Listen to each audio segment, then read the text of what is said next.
بسم اللہ الرحمن الرحیم۔ السلام علیکم دوستو، میرا نام ہے اسد بلال اور آپ دیکھ رہے ہیں سوشل۔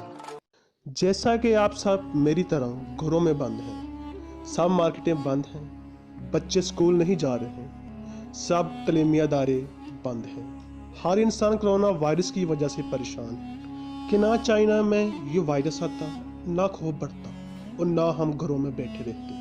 لیکن ٹھہریے، میں آپ کو بتاتا چلوں کہ یہ خوف کا سلسلہ ابھی ختم نہیں ہوا، کیونکہ چائنا میں ایک اور وائرس کی تصدیق ہوئی ہے جس کا نام ہنٹا وائرس ہے۔ کیا ہنٹا وائرس بھی کرونا وائرس کی طرح جان لیوا ہے اور اس سے کیسے بچنا ہے؟ یہ سب جاننے کے لیے میری اس ویڈیو کو اینڈ تک دیکھیں۔ ناظرین، ہنٹا وائرس کرونا وائرس کی طرح کوئی نیا وائرس نہیں ہے، بلکہ اس وائرس سے 19 کی دہائی میں بہت سی مواد ہو چکی ہے۔ ہنٹا وائرس میں سے سب سے زیادہ خطرے کی بات یہ ہے کہ اس میں شرع مواد بہت زیادہ ہے، لگ بھگ 100 میں سے 38% ہے۔ آپ سوچ رہے ہوں گے کہ یہ وائرس بھی کرونا وائرس کی طرح ایک انسان سے دوسرے انسان میں منتقل ہوتا ہے؟ جی نہیں، بلکہ یہ وائرس ہمارے گھروں میں موجود چوہوں سے انسانوں میں داخل ہوتا ہے۔ چوہوں کی فضلہ جات، ان کے کاٹنے اور ان کے تھوک وغیرہ سے انسان میں منتقل ہوتا ہے۔ بعض اوقات ہوتا یہ ہے کہ رات کو کچن میں کھانا بغیر ڈھانپے پڑا ہوتا ہے، یہ چوہے ان پر چلتے ہیں، اسے منہ لگاتے ہیں اور پھر وہی کھانا کھانے سے وائرس انسان میں منتقل ہو جاتا ہے۔ چین کے صوبے ہنان سے اٹھنے والا یہ ہنٹا وائرس ایک انسان کی جان لے چکا ہے اور تقریباً 35 لوگوں میں اس وائرس کی شناخت چکی ہے۔ ماہرین کی زبان میں اسے اورتھو ہنٹا وائرس کے نام سے جانا جاتا ہے اور سادہ زبان میں اسے ہنٹا وائرس کے نام سے پکارا جاتا ہے۔ ہنٹا وائرس انسانوں میں چوہوں کے جوٹھن، فضلہ جات اور ان کے تھوک سے منتقل ہوتا ہے۔ ہنٹا وائرس کا نام ساؤتھ کوریا کے دریائے ہنٹان کے نام پر ہے۔ اگر ہنٹا وائرس کے اثرات کی بات کی جائے تو اس کے اثرات بھی کرونا وائرس کی طرح 1 سے 2 ہفتوں میں نمودار ہو جاتے ہیں، اور اگر اس کی علامات کی بات کی جائے تو اس میں سر درد، بخار، پٹھوں کا کھچاؤ اور سانس لینے میں دشواری شامل ہے۔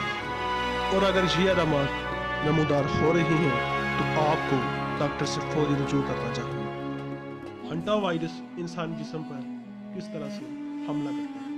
ہوتا اصل میں یہ ہے کہ یہ وائرس انسانی جسم میں پہنچ کر ہر سیلز کو اپنی کاپیاں بنانے میں لگا دیتا ہے، اور وہ سیلز دوسرے سیلز کو اسی طرح یہ سلسلہ چلتا رہتا ہے جب تک کہ یہ سیلز پھٹ نہ جائیں، اور اس سے انسان کی موت واقع ہو جاتی ہے۔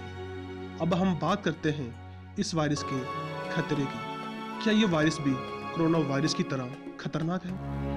جیسے کہ ہم نے کرونا وائرس میں دیکھا ہے کہ انسانوں سے دوسرے انسانوں میں منتقل ہوتا ہے، لیکن ہنٹا وائرس میں ایسا نہیں ہے۔ یہ وائرس انسانوں سے انسانوں میں منتقل ہونے کے بجائے چوہوں سے انسانوں میں منتقل ہوتا ہے، اور ایک انسان سے دوسرے انسان میں ہوا، سانس یا چھینکنے کے ذریعے منتقل نہیں ہوتا، اس لیے یہ زیادہ خطرے کی بات نہیں ہے۔ لیکن اگر ہم اس وائرس کی شرع مواد کے حوالے سے دیکھیں تو 100 میں سے 38% لوگوں کی موت ہو سکتی ہے، تو اس نظریے سے یہ واقعی ہی خطرے کی بات ہے۔ ویڈیو کے آخر میں بات کرتے ہیں اس کے علاج کی، کیونکہ یہ وائرس پہلے بھی آ چکا ہے، اس لیے اس کی کوئی ویکسین لازمی ہوگی۔ جس طرح دوسرے وائرسز میں ڈاکٹرز کہتے ہیں کہ اپنی امیونٹی کو مضبوط کریں، معیاری اور اچھی خوراک کھائیں، صفائی کا خاص خیال رکھیں۔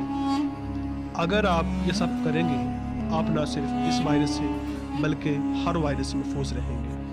اس کے علاوہ صفائی کا خاص خیال رکھیں اور کچن میں چوہوں کے لیے سپرے کریں، اور کوشش کریں کہ کوئی بھی کھانے پینے کی اشیاء بغیر ڈھانپے نہ رکھیں۔